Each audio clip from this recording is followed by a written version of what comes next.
Welcome to the Banker Lamp. Please enjoy the video. You start by confirming system compatibility and creating a safety net that prevents surprises. Check Windows version and bitness, then make a restore point or export key settings. Once done, plug the laptop into power and switch to a wired or strong Wi-Fi connection to avoid interruptions. Next, close background apps that might block installers. Now open HP Support Assistant from the Start menu so you can begin the update flow. You're ready for the next steps. You'll let the tool find what's missing and fix it. In HP Support Assistant, choose the Update tab and run a full scan for driver and app updates. This identifies pending items.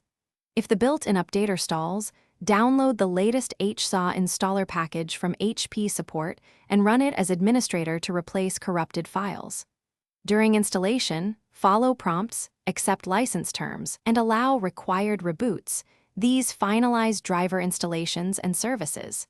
After the reboot, run another scan. You finish by confirming everything applied and fixing any hangups.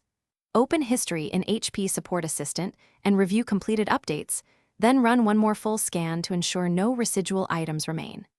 If HSAW refuses to open or behaves oddly, repair or uninstall it through Windows Settings apps, then reinstall the latest package. For stubborn driver failures, open Device Manager, roll back problematic drivers, or install the correct driver manually. This prevents repeated update loops and restores system stability.